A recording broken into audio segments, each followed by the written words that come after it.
President Biden, in his final hours, his final morning in office, has issued several high-profile pardons. Among those pardoned this morning, Dr. Anthony Fauci, General Mark Milley, and the members and staff. First reported President Biden, even yesterday, I'm told, was very seriously considering using this extraordinary presidential power to preemptively pardon some individuals. And this morning, as we are reporting, who served on the House committee that investigated the January 6th attack on the Capitol, including Liz Cheney. And police officers who have spoken out as well.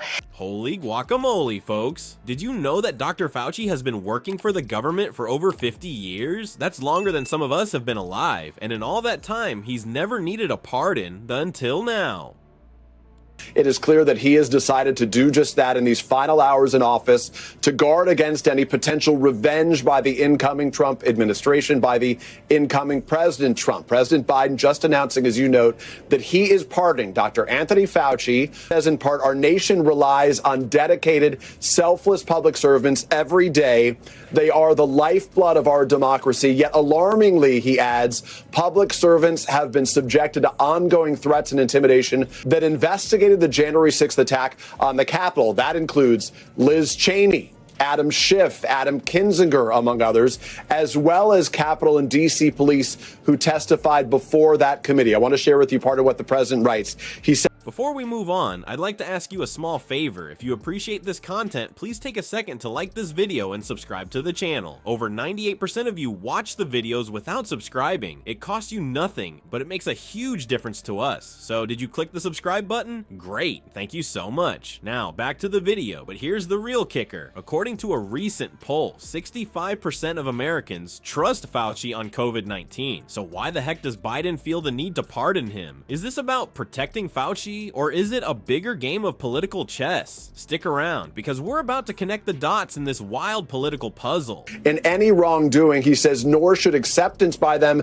be misconstrued as any admission of guilt for any offense. He says our nation, quote, owes these public servants a debt of gratitude for faithfully discharging their duties. Notably, his last comments in this statement add that these pardons, he says, should not be mistaken as an acknowledgement that any individual engaged for their tireless commitment to our country. Now, let's back up for a moment. President Trump, incoming President Trump, as you know, has been a fierce critic and has really railed against so many of those individuals that are receiving these pardons today.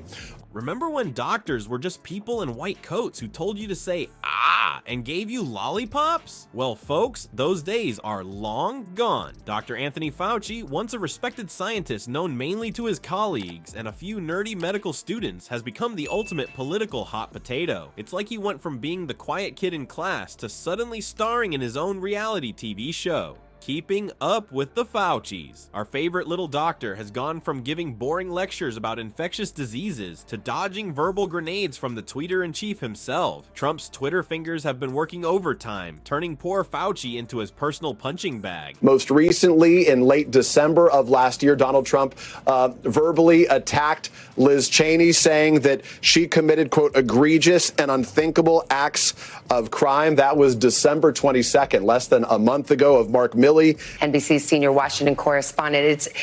Peter really raises the point that needs to be made here. There were sometimes explicit, sometimes implicit threats. In the past, he suggested that he deserved execution, and the fact that some of the actions he had taken in the past would have been worthy of execution. So to be clear, Joe Biden, some of his final actions now to preemptively pardon some of those high-profile figures. It's like watching a boxing match between a guy with a microscope and another with a really loud megaphone. But here's the kicker. Fauci's daily life has turned into something straight out of a spy thriller. Imagine waking up, checking your phone, and seeing death threats mixed in with your morning news and cat videos. That's Fauci's new normal. He probably needs a bodyguard just to go grocery shopping. Talk about hazard pay. Now, let's talk numbers. Trump's tweets about Fauci are more frequent than a teenager's selfies. It's like he's got a daily quota to fill. Serious threats against Liz Cheney, Mark Milley, and others by Trump or by members of his team. So this pardon potentially has real life consequences for these individuals. Not mince words. I said, "Do you think Liz Cheney should go to jail?" He said yes. Never said what the crime was,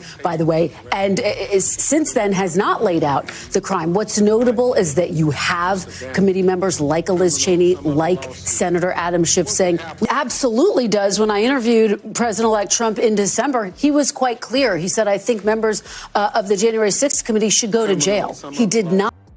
Haven't insulted Fauci yet today. Better get on that.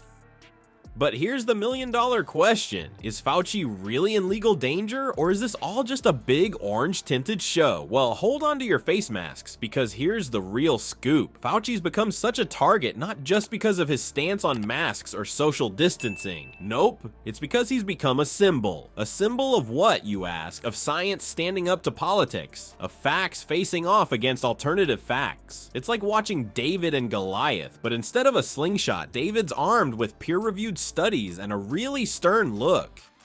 Well, folks, it looks like Grandpa Joe's found a new hobby. So this is a significant historic moment because it speaks to the concerns about the threats of legal repercussions that the January 6th committee and all of the other folks, you don't want a pardon. But here's the key thing to know. Once the president issues these pardons, that's it. You don't get to reject it. The pardon is there. And so handing out get-out-of-jail-free cards like they're Werther's Originals. Our commander-in-chief just dropped a bombshell that's got everyone's head spinning faster than a politician dodging questions.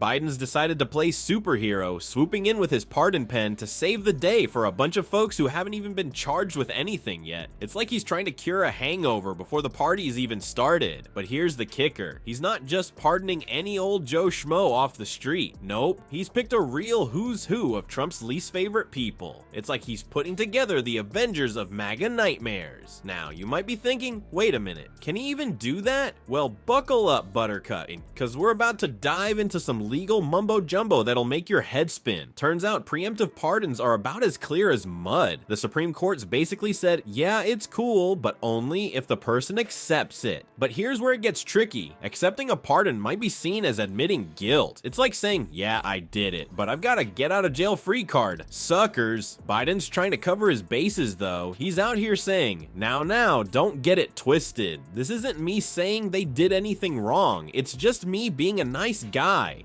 But let's be real, when has anyone ever believed a politician saying it's not what it looks like? And get this, some of the people Biden's trying to save are like, thanks, but no thanks, Joe. They're all, we didn't do anything wrong, so we don't need your stinking pardons. It's like watching someone turn down free pizza. It just doesn't make sense. But here's where it gets really juicy. These pardons might actually make things worse for the people they're supposed to protect. See, if they get called to testify in Congress, they can't plead the fifth anymore. It's like Biden's given them a bulletproof vest, but taken away their ability to duck. And let's not forget about our favorite orange-tinted Twitter addict. How's Trump gonna react to this? Probably not with a thank you note and a fruit basket.